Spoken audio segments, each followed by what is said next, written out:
सम्यक न्यूज. जय भीम. मी विजय निलंगेकर सम्यक न्यूज लाईव्हच्या या विशेष बातमीपत्रामध्ये आपलं स्वागत करतो. पाहूयात आजच्या सम्यक घडामोडी. आज आप सब हमारे साथ पूरा दिन चले हैं. आपने अपनी शक्ति, अपना प्यार इस यात्रा को दिया. इसके लिए सबको धन्यवाद. पीछे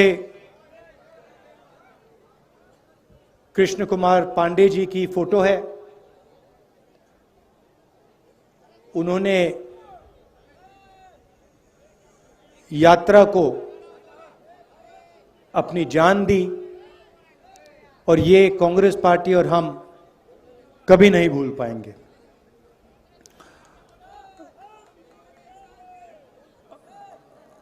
हमने सोचा था कि हमारे जो यात्री हैं सब के सब अंत तक पहुंचेंगे, मगर दुख की बात है कि हमारे एक प्यारे साथी हमारे साथ श्रीनगर तक नहीं पहुंच पाएंगे. मगर जो उनकी सोच है वो हमारे साथ चलेगी और वो श्रीनगर तक पहुंचेगी. आपको याद होगा कुछ साल पहले इसी दिन नरेंद्र मोदी जी ने नोटबंदी की थी. 8 बजे रात को, मतलब अभी 7 बज रहे हैं, इसके 1 घंटे बाद नरेंद्र मोदी जी टीवी पे आए और उन्होंने कहा कि मैं 500 रुपए और 1000 रुपए के नोट को रद्द करने जा रहा हूं और काले धन के खिलाफ मैं लड़ाई लड़ रहा हूं. सच्चाई ये थी कि नोटबंदी काले धन को मिटाने के लिए नहीं की गई. नोटबंदी जो हमारे छोटे व्यापारी हैं,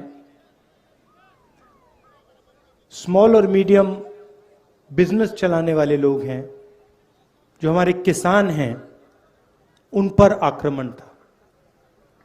और उसका नतीजा आज तक हिंदुस्तान के हर गरीब को दिख रहा है. नोटबंदी के बाद उन्होंने गलत जीएसटी लागू की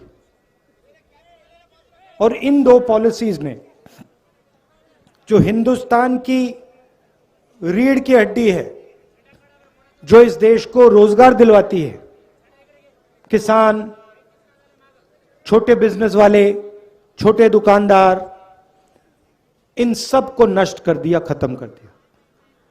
यहां आने से पहले मैं युवाओं से मिला, 5-10 युवाओं से मिला और मैंने उनसे सवाल पूछा. वो एग्जाम के बारे में आए थे, डेलीगेशन आया था, एग्जाम के बारे में बात कर रहे थे. मैंने उनसे पूछा कि आपको क्या लगता है आज के हिंदुस्तान में, आपने पढ़ाई कर ली, यूनिवर्सिटी, कॉलेज, स्कूल सब कुछ कर लिया, माता पिता ने आपकी शिक्षा में लाखों रुपए लगा दिए, आपको क्या लगता है आपको रोजगार मिलेगा? चुप हो गए, क्योंकि आज हिंदुस्तान की सच्चाई है. हमारे देश में आज युवा पढ़ सकता है, स्कूल जा सकता है, कॉलेज जा सकता है, मगर रोजगार उसे नहीं मिल सकता. स्टूडेंट्स इंजीनियरिंग पढ़ते हैं, सालों लगा देते हैं और फिर उसके बाद इंजीनियर नहीं बनते, मजदूरी करते. कोई मजदूरी करता है, कोई उबर की गाड़ी चलाता है, कोई ड्राइवर बनता है. ये हिंदुस्तान की सच्चाई है, महाराष्ट्र की सच्चाई है. और जो आपका शिक्षा का सिस्टम है, स्वास्थ्य का सिस्टम है, वो पूरा का पूरा प्राइवेटाइज किया जा रहा है। 2-3 लोग हैं, इनके हवाले नरेंद्र मोदी जी और आपकी यहां की सरकार पूरा का पूरा ढांचा इनके हवाले कर रही है। मैंने उनसे पूछा, लड़कों से पूछा कि भाई बताओ, बेरोजगारी के कारण बताओ। मुझे कहते हैं जो पब्लिक सेक्टर था, जिसमें हमारे जैसे लोगों को रोजगार मिलता था, थोड़ी सिक्योरिटी होती थी, उन्होंने कहा पूरा का पूरा पब्लिक सेक्टर प्राइवेटाइज किया जा रहा है, बंद किया जा रहा है। तो वो भी रास्ता बंद है। नोटबंदी ने, जीएसटी ने एक रास्ता बंद किया, प्राइवेटाइजेशन दूसरा रास्ता बंद कर रहा है। तो ये देश की हालत है। और इन पॉलिसियों का लक्ष्य हिंदुस्तान की गरीब जनता को डराने का है, किसान को डराने का, मजदूर को डराने का, युवा को डराने का। और बीजेपी और आरएसएस डर को फिर नफरत में बदल देते हैं। डर के बिना नफरत हो ही नहीं सकती। अगर डर नहीं है तो नफरत नहीं हो सकती। अगर डर है तो उसको नफरत में बहुत आसानी से बदला जा सकता है। यह हिंदुस्तान में हो रहा है और इससे देश का कोई फायदा नहीं होने वाला है।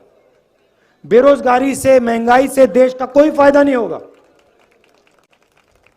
नफरत से देश का कोई फायदा नहीं होने वाला। और यह इस देश का इतिहास ही नहीं है। यह भाईचारे का देश है, एकता का देश है, इज्जत का देश है। इसीलिए हमने भारत जोड़ो यात्रा शुरू की। 3600 किलोमीटर की यात्रा है। तमिलनाडु में, कन्याकुमारी में शुरू किया। 60 दिन हो गए हैं। मैं आपको बता रहा हूं, ऐसा लग रहा है कि आज सुबह हमने शुरुआत की। अजीब सी बात है।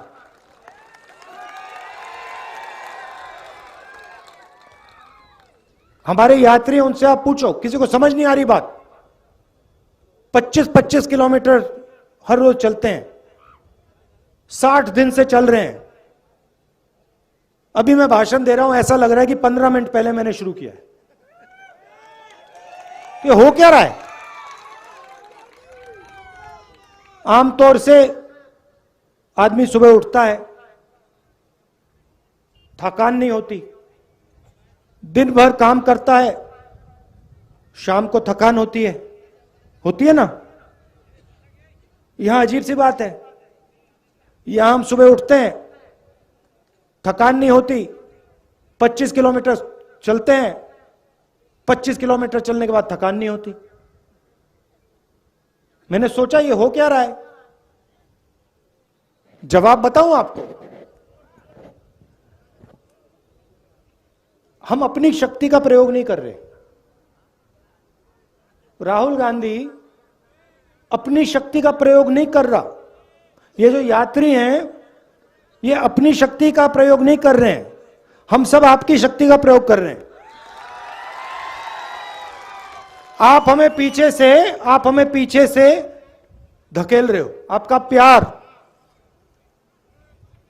हमें पीछे से धकेल रहा है। और ये आपका जो प्यार है, ये हमें श्रीनगर तक पहुंचाएगा। और वहां देखना, वहां मेरा भाषण देख लेना। वहां भी मैं यही कहूंगा कि मुझे समझ नहीं आया, 130-140 दिन हो गए, रोज 7-8 घंटे चले हैं, 25-30 किलोमीटर चलने में, मगर थकान नहीं आ रही। क्योंकि आपकी आवाज है, आपका प्रेम है, और हम आपकी आवाज सुनने आए हैं। मैं यहां लंबा भाषण नहीं देना चाहता हूं। राजनेता आते हैं 2 घंटे का भाषण करते हैं, कोई जरूरत नहीं है। हम यहां आए हैं 7 घंटे चले, सुबह से शाम हम आपसे बात कर रहे हैं, किसानों से, युवाओं से। अभी विकलांग औरत मिली मुझे, उसके दिल में जो था उसने मुझे बताया, उसकी व्हीलचेयर को धकेला मैंने। हम आपकी बात सुनने आए हैं क्योंकि हम जानते हैं आप सब कुछ समझते हो। खेती के बारे में सीखना हो, किसी ब्यूरोक्रेट की जरूरत नहीं होती है। खेती के बारे में सीखना हो तो किसान के साथ बैठ जाओ, 15 मिनट में वो आपको समझा देगा जो समझना है। वो क्या कह रहा है? कह रहा है कि हमारा कर्जा माफ नहीं होता। हिंदुस्तान के अरबपतियों का कर्जा 2 मिनट में माफ हो जाता है, हमारा नहीं होता। हमने क्या गलती की? हमने कौन सी गलती कर दी? वो बता रहा है। कहता हमें एमएसपी नहीं मिलती।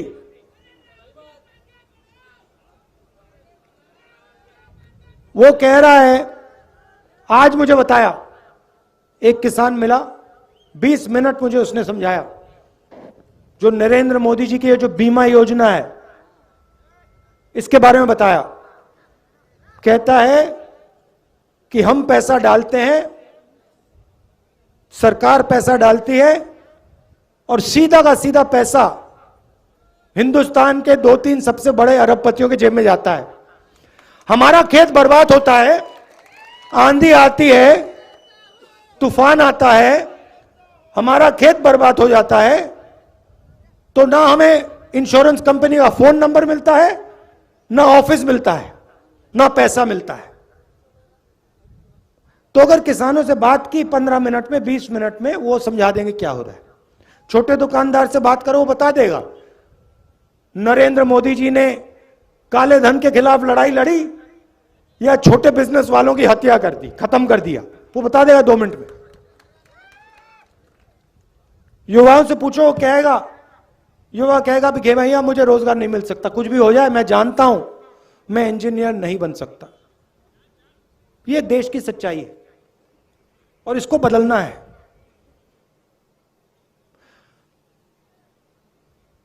और ये देश में आरएसएस और नरेंद्र मोदी जी ने, बीजेपी ने नफरत की राजनीति शुरू की है।